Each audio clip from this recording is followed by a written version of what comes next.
ఆదికాండము 35వ అధ్యాయము. యాకోబు బేతేలు చేరుట. దేవుడు యాకోబుతో, బేతేలునకు వెళ్ళి అచ్చట స్థిరపడుము. నీవు నీ సోదరుడు ఏసావు బారి పడక తప్పించుకొని పారిపోవుచున్నప్పుడు నీకు ప్రత్యక్షమైన దేవునకు అక్కడ ఒక పూజాపీఠమును నిర్మింపుము అనెను.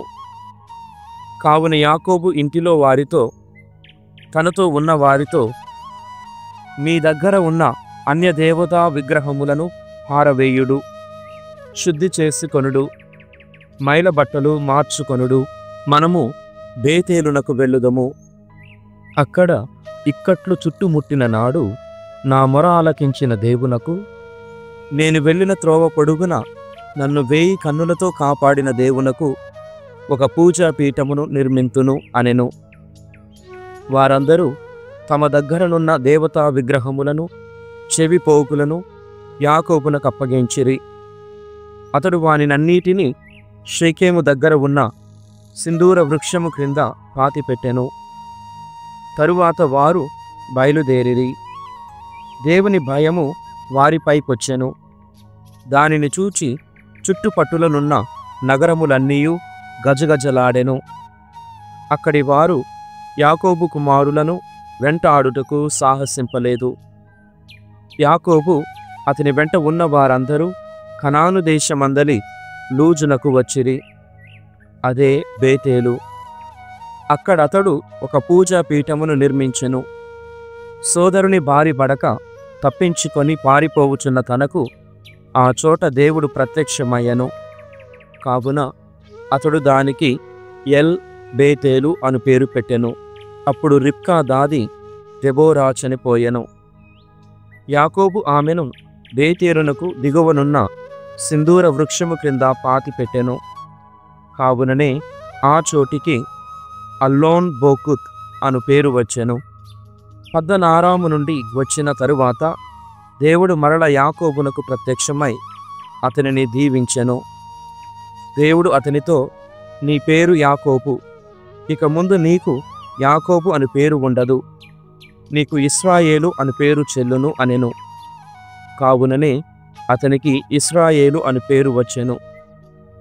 దేవుడు ఇంకను అతనితో, నేను సర్వశక్తిమంతుడనగు దేవుడను, కడుపు పండి వృద్ధి పొందుము, నీ వలన అనేక జాతులు అవతరించును, నీ నుండి రాజులు పుట్టుదురు, అబ్రాహామునకు ఇస్సాకునకు ఇచ్చిన దేశమును నీకు ఇచ్చుచున్నాను, నీ తరువాత నీ సంతతికి ఈ దేశమును అప్పగింతును అని చెప్పెను. దేవుడు తాను మాట్లాడిన త్రావు నుండి యాకోబును వీడి వెళ్ళెను. యాకోబు దేవుడు తనతో మాట్లాడిన చోట ఒక స్తంభమునెత్తెను.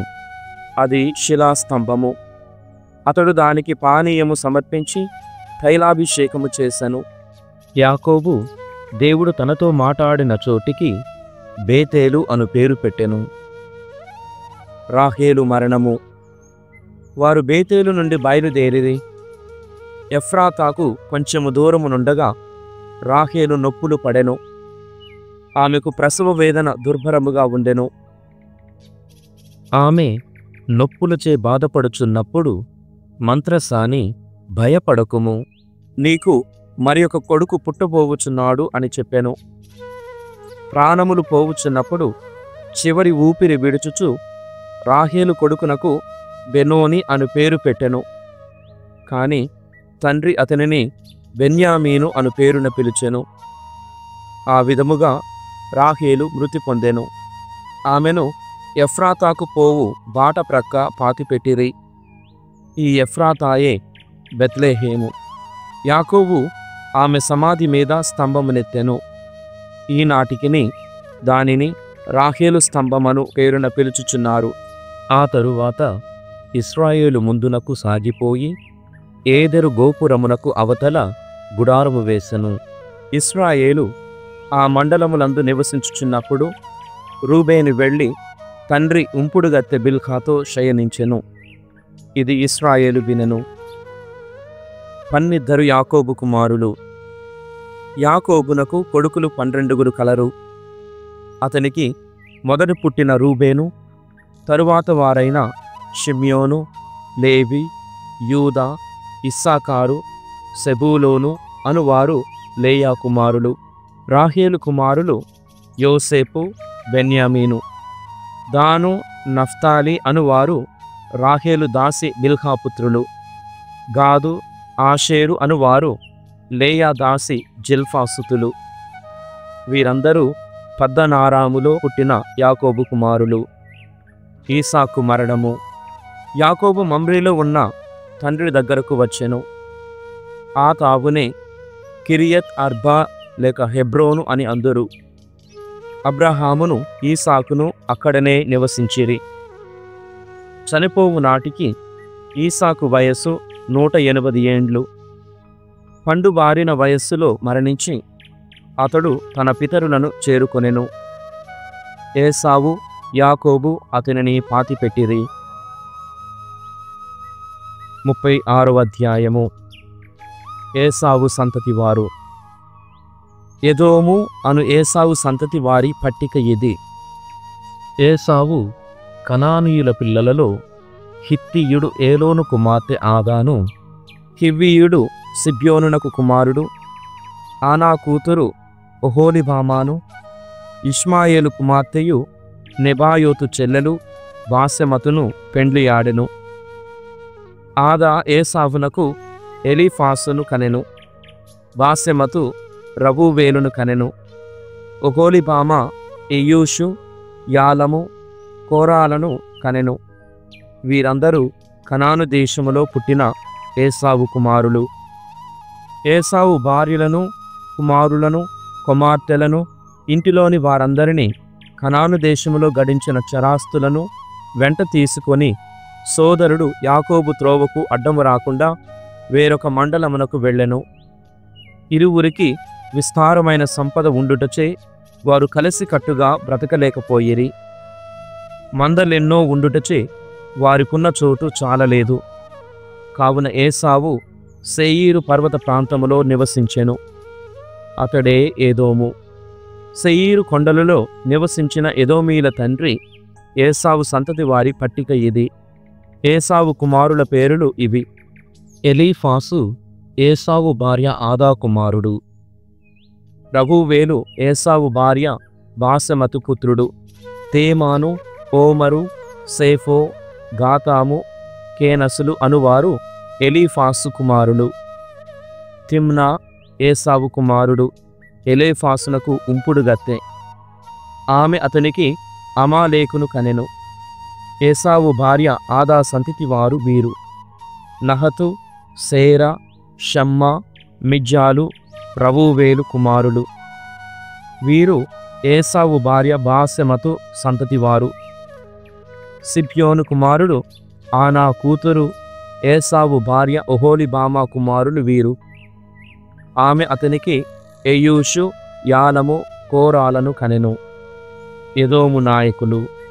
వీరు ఏసావు సంతతి వారిలో నాయకులు. తేమాను, ఓమరు, సేఫో, కేనసు, కోరా, గాతాము, అమాలేకులు ఏసావు జ్యేష్ఠపుత్రుడు ఎలీఫాసు కుమారులు. ఎదోము దేశమందు ఎలీఫాసు సంతతి వారిలో వీరు నాయకులు. వీరు ఆదా సంతతి వారు. నహతు, సేరా, షమ్మా, మిజ్జాలు ఏసావు కుమారుడు రబూవేలు కొడుకులు. ఏదోము దేశమందు రబూవేలు సంతతి వారిలో వీరు నాయకులు. వీరు ఏసావు భార్య బాసెమతు సంతతి వారు. ఎయూషు, యాలము, కోరాలు ఏసావు భార్య ఒహోలిబామా కుమారులు. వీరు ఏసావు భార్య అనా కుమార్తె అయిన ఒహోలిబామాకు పుట్టిన నాయకులు. వీరు ఎదోము అనబడు ఏసావు కుమారులు నాయకులు. శేయీరు నాయకులు: లోతాను, శోబాలు, సిబ్యోను, ఆనా, దీసోను, ఏసేరు, దీషానులు ఆది నుండియు ఆ దేశవాసులైన హోరీయుల వాడైన శేయీరు కుమారులు. ఏదోము దేశమందు హోరీయులకు నాయకులైన వీరు శేయీరు కుమారులు. హోరీ హేమానులు లోతాను కుమారులు. లోతానునకు తిమ్నా అను సోదరి కలదు. ఆల్వాను, మానహాతు, ఏబాలు, షేఫో, ఓనములు, శోభాలు కుమారులు. అయ్యా ఆనా అనువారు సిబ్యోను కుమారులు. అడవిలో తండ్రి సిబ్యోను గాడిదలను మేపుచున్నప్పుడు ఉష్ణధారలను కనుగొన్నవాడు ఆనాయే. దీసోను ఆనా కూతురు ఒహొలీబామాలు ఆనా బిడ్డలు. హేమ్దాను, ఏష్బాను, ఇత్రాను, కేరానులు దీసోను బిడ్డలు. బిల్హాను, సావాను, ఆకానులు ఏసేరు బిడ్డలు. ఊసు, ఆరానులు దీషాను బిడ్డలు. లోతాను, శోబాలు, సిబ్యోను, ఆనా, దీసోను, ఏసేరు, దీషానులు హోరీయుల సంతతికి చెందిన నాయకులు. శేయీరు మండలములో వారి వారి గణముల ప్రకారముగా హోరీయుల సంతతికి చెందిన నాయకులు వీరే. ఏదోము రాజులు. ఇశ్రాయేలు రాజులు ఏదోము దేశమును పరిపాలింపక ముందక్కడ రాజులై పాలించిన వారు వీరు. బేయోరు కుమారుడు బేలా ఏదోములో రాజయ్యను. అతని రాజధాని పేరు దినాబా. బేలా చనిపోయిన తరువాత బొస్రావాడు సేరా కుమారుడు యోబాబు రాజయ్యను. యోబాబు చనిపోయిన తరువాత తేమాను వాడు హూషాము రాజయ్యను. హూషాము మరణించిన పిదప బేదాదు కుమారుడు హదాదు రాజయ్యను. అతడు మోవాబీయుల దేశములో మిదియానును ఓడించెను. అతని నగరము పేరు ఆవితు. హదాదు మరణించిన తరువాత మస్వేకా వాడు సమ్లా రాజయ్యను. సమ్లా చనిపోయిన పిదప యూఫ్రటీస్ నది తీర మందలి రహోబోతు వాడు సావూలు రాజయ్యను. సావూలు చనిపోయిన తరువాత అక్బోరు కుమారుడు బల్హనాను రాజయ్యను. బాల్హనాను మరణించిన తరువాత హదాదు రాజయ్యను. అతని నగరము పేరు పావు. మెహేతబేలు అతని భార్య. ఆమె మేసహాబు కుమార్తె మత్రేదు కూతురు. వారి వారి వంశముల ప్రకారముగా వారి వారి ప్రదేశముల చొప్పున వారి వారి నామముల బట్టి ఏసావు సంతతికి చెందిన నాయకుల పేరులివి: తిమ్నా, ఆల్వా, ఏతేతు, ఒహోలీబామా, ఏలా, పీనోను, కేనాసు, తేమాను, మిప్సారు, మాగ్దియేలు, ఇరాము. వీరందరూ తాము వశము చేసుకొన్న భూభాగములలో గల తమ తమ నివాస స్థలముల ప్రకారముగా ఏదోము నాయకులైరి. ఏసావు ఎదోమీల మూల పురుషుడు. యోబు గ్రంథము 25వ అధ్యాయము. సర్వశక్తిమంతుడైన ప్రభువును గూర్చి గీతము. తరువాత షూహాదేశీయుడు బిల్దదు ఇట్లనెను: మహాశక్తిమంతుడైన ప్రభుని చూచి ఎల్లరునూ కంపింతురు. అతడు స్వర్గసీమలో శాంతిని నెలకొల్పెను. అతని దూతగణముల నెవడు లెక్కింపగలడు? అతని జ్యోతి ప్రకాశింపని స్థలమెందైనా గలదా? దేవుని దృష్టిలో ఏ నరుడైనా పుణ్యాత్ముడుగా గణింపబడునా? నారికి జన్మించిన నరుడెవడైనా విశుద్ధుడుగా పరిగణింపబడునా? ఆ ప్రభువు దృష్టిలో చంద్రునకు ప్రకాశము చాలదు, చుక్కలకు నిర్మలత్వము చాలదు. అట్టిచో క్రిమియు కీటకమునైన దుర్బల మానవుడు దేవుని దృష్టిలో ఏపాటివాడు? 26వ అధ్యాయం. బిల్దదు మాటలలో సారము లేదు. తరువాత యోబు ఇట్లనెను: ఓయి, దుర్బలుడనైన నాకు నీవు ఎంతటి సాయము చేసితివి! బలహీనుడనైన నాకు నీవెంతటి ఆశ్రయమునొసగితివి! జ్ఞానము లేనివానికి నీవెంత మంచి సలహాలిచ్చితివి! నా మేలు కొరకు నీ భావములను ఎంత చక్కగా వివరించితివి! కాని నీ మాటలను ఎవరాలింతురు? ఎవరి సాయమున నీవిట్టి పలుకులు పలికితివి? పాతాళవాసులు గడగడ వణుకుదురు. పాతాళ జలములను అందలి భూతములను కంపించును. పాతాళమునందలి మృతులు దేవునికి స్పష్టముగా కనిపింతురు. అతని కంటికి కనిపింపకుండా వారిని దాచగలిగినదియూ లేదు.